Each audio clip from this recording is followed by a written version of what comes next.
Welcome to a review of issue number 3 of Superman and Wonder Woman. Hey everybody out there, good morning, good afternoon, good evening, whatever time you're watching this video. This is Eugene of the Brotherhood of Gaming, welcoming you, just trying to get more comfortable, welcoming you to another comic book review. Again, this is Zod. Zod! That's the title of this issue. Well, last we left off, Zod was the newest Phantom Zoner to escape from the zone and onto Earth. So now we have in this issue, basically in this episode, basically in this issue, we had two different things going on. First, this is not spoiler. We have first dealing with the aftermath of the Apollo, Superman's running with Apollo, and how that's affected him. And apparently it's Christmas time, or getting close to Christmas. It's in December, it's Christmas time, and Diana, being an Amazonian from Themyscira, trying to decipher what would be the best Christmas present to give to Superman, which turns out to be pretty cute. Zod, and meanwhile the next one is Zod, who appears on the planet and the run-in that he has. And it also ends, the ending of this issue is quite compelling. It really does a good job setting up the next issue. You know, the thing about this, a good comic should always make you want more. And this one really, it progresses the relationship, but also kind of introduces what is going to be like the first real major obstacle that this couple's going to endure. So it was another very entertaining issue. I just really like how this series is going along. You have this whole mystery on one hand of the this whole mystery / crisis going on between all the Phantom Zoners jumping to Earth, and then you have this super couple relationship and how it's trying to develop. So again, I liked it. I enjoyed it. It was another very entertaining arc, entertaining issue to this arc, this storyline. And so my non-spoiler review is that it's, again, another good issue. So that's 3 for 3 for me. So Superman, Wonder Woman, number 3. I liked it. That's my non-spoiler review. Now, we're about to jump right into the spoilers. Superman, Wonder Woman, issue 3. Well, the first page really had me chuckling. It was Cat Grant, and she gets like a gift or something, and it's well, not a gift, but like in an envelope is a flash drive. And she puts the flash drive in the computer, and she's like, "Whoa," you know, and so there's something on the computer screen that she sees that really just wow, really shocks her. And also, the very first word of the issue had me chuckling, because I guess the name of their website is ClarkCattropolis.com, which is pretty creative. Meanwhile, we go to the dark side of the moon. Nice. And we see Clark sitting there with the just sitting there on the moon. And Batman calls him in. Batman's on the watchtower, and he noticed that Clark kind of flew around the Earth 300 times, and now he's on the dark side of the moon. He likes to know what's going on, what's happening. Well, apparently when Clark was hit by Apollo's sunbeams, it really juiced him up, and it's still like having effect. He's still like overpowered. He's like overcharged right now. He's like more powerful than he usually is. The way he describes it is like he's always been like a cup that's half empty, but now he's like spilling over, and now he's like afraid to be around anyone because he's afraid like with his power he would hurt people or do some serious damage. Kind of going, which is kind of what Superman always has to deal with, but now that's been like increased because he's now juiced up. And he talks about how he's afraid of his power because, and Bruce points that out to him that you don't really know you don't really know your powers or don't really know the full extent of your powers, do you? And Clark says no, he doesn't. He's never had a Kryptonian really to learn from. He's never had a president. Kryptonians have never really been on Earth before, so he really doesn't know how deep his powers go, and that's what really scares him. And he doesn't want to be around Diana either, because he doesn't she's like the last person he wants to hurt. Meanwhile, Diana is doing Christmas shopping with her Amazonian friend. I think her name is Hisa. Well, I know I screwed up that name, but that's her friend, and she wants to give Clark a Christmas present. This is the first Christmas she's had with Superman. And like that old great title, that old great Superman comic book says, what do you give the man who has everything? And that's what she's trying to figure out. What should I give him? What can I give him? But then Hesia, I'll just call her Hesia, says you're missing the point. Giving a gift to someone you love isn't about the act of giving it. It's the thought that counts.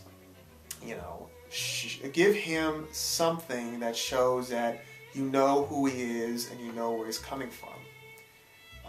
That's the kind of idea that she starts getting. Then back on the moon, Clark and Bruce start talking, and then now for a moment there, I started getting a red alert flash because it sounded like oh my god, Bruce Wayne, Batman, is now giving Clark relationship advice. And I'm like, oh god, I don't know if you want to give, I don't know if Bruce is exactly the first guy you want to go to get relationship advice. But I was surprised because his little dialogue, what he said to Clark, I thought was great. He said, when you're in a relationship, you're in it together. Your problems are her problems are your problems. And he also points out something that's very, very true about Superman. And it's something I think a lot of people miss about him. That's another great thing about this series, and they're really pointing out what makes Superman. But a lot of people think Superman has no personality. He does. Bruce points out that even though he's an alien, and even though he has his powers, Clark considers himself human because he was raised by humans. He was born on Earth. As far as he's concerned, like what Bruce says, as far as you're concerned, you're always on the home. Earth is your home team. You are and always will be a dumb farm boy. And that is like the reason, Batman points out, that's like the reason that I can work with you, even though you could punch the moon into oblivion, is that you consider yourself human, and for you, Earth is your home team, your home base. Diana, meanwhile, is, even though she was born on Earth, she doesn't consider herself to be like other humans. She's always been exceptional. She's always been a princess, and because of that, she doesn't have those kind of tendencies that Clark has, and again, kind of pointing out the differences between the two. And I thought that was very interesting, the fact that even though Clark was born on another planet and Diana was born on Earth, Clark is actually more human than Diana is, and that's something that, they say, I guess that kind of points out to Clark, is that what kind of scares him, is that, and might scare her, and scares her too, is that they may not be as similar as they would like to be. Even though, like I said, they do have a lot in common, but they're also very, very different. Meanwhile, they get an alert, and Clark leaves the moon. One thing I will say, though, that kind of bugged me, is that they made a big deal about all this power that Clark was having, but they never really went anywhere with it. All the juiced up power, him being on this moon trying to drain his energy. They really didn't go in too much depth about that in this issue. It was dealt with in the first few pages, and then it was just kind of forgotten about. So maybe it will come up later. I'm not sure, but So that was like the only one like critique I have is that they built up this whole thing and that he's so juiced up, but then after a few pages they kind of left it alone. It was no run again. Anyway, I digress.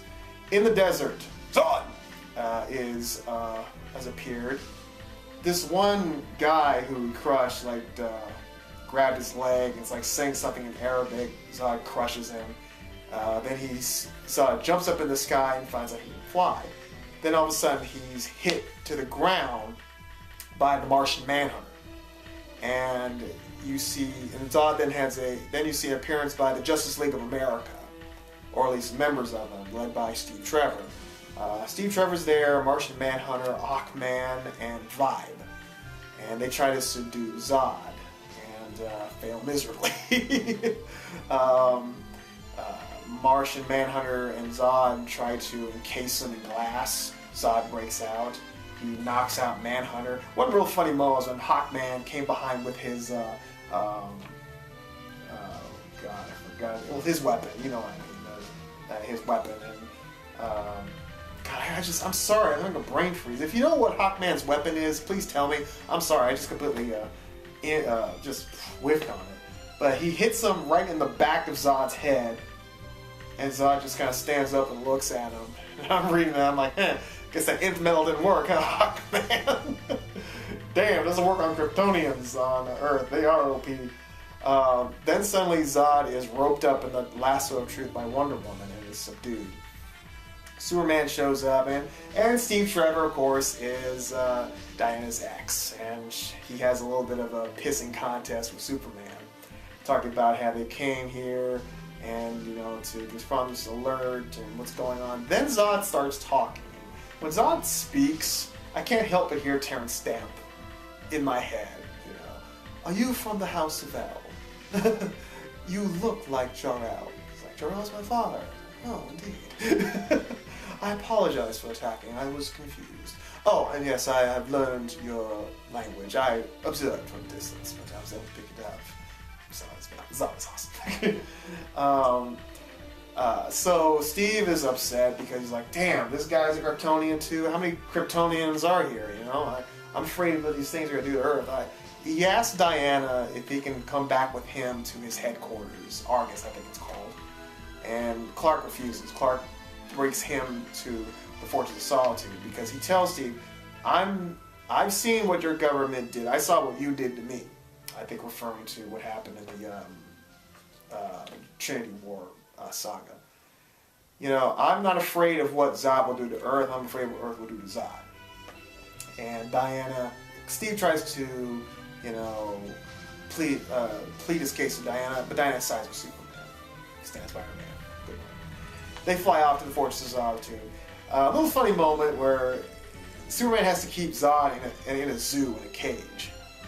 And Clark apologizes to him profusely, says that, this is just for precaution. And so I was like, I understand. If I was in your position, I would do the same thing. By the way, please keep an eye open for another Kryptonian woman if she appears. Her name is Fiora. So, maybe I'll see Fiora later on. After that, Clark and Diana leave Zod in the cage. They go outside. And Diana decides to give Clark his present. Basically, her Christmas, even though it's early, she gives him the Christmas present, and her Christmas present to him is time. What that means is that Bruce, along with all the other heroes in the Justice League, will be watching over the Earth for a while. Basically, she gives Clark a break.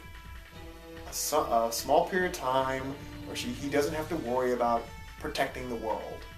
He can just relax and just have a moment to relax. And I thought that was a pretty cool gift. And Clark and Diana go up in the sky and they start making out, which is really hot. Then Clark stops kissing her, and he hears something he uses super hearing to hear. Maybe that's, again, effects. It might be effects of Apollo blasting. His super hearing's now still, really powerful. She looks at him like, what's going on? And then he just looks at her and says, they know. And all you see all these little dialogue boxes, and there's people from all over the world, and the cat's out of the bag. The entire Earth now know that Superman and Wonder Woman are in a relationship. And you hear all these different opinions. Some are funny, like, oh, they're so cute, I'm so happy for them. Others like, one was real funny, I was like, damn, I guess I just missed my chance at him. But one that really, a couple that really got me was, can you imagine what happened if they would have a baby? And another one was I could tell it was a news report that said, the president doesn't have a comment at this time. I'm like, oh shit. You know, and then you see the last line, a unhappy new year for our first super couple. So I was like, okay, now we're about to see some stuff. Now it seems like their relationship's really going to be put to the test. Now that the cat's out of the bag, now that everybody knows that, Supes and Wonder are seeing each other, romantically linked. And so that's why I say I'm really looking forward to next month issue 4, because it's going to be very interesting to see what happens. And now we're really going to get into seeing how the Earth is going to react, to seeing like the most powerful man, the most powerful woman in the world. Whenever you hear like the president doesn't have a comment at this time on the relationship between Superman and Wonder Woman, it's going to get serious. So yes, Superman and Wonder Woman, from one universe to another, Zod returns. Good issue, available now. I like it a lot. It's a good series, and I'm enjoying it. Well, this is all I have for comic book review section. Make sure to like, rate, comment, and subscribe. If you haven't, please let me know what you think. What do you think of this issue? If you have a chance to read it in the comment section, and if you have any other suggestions of any other comic series out there, just let me know. My name is Eugene Morris. I am a proud member of the Brotherhood of Gaming. And until next time, keep on gaming and reading comic books.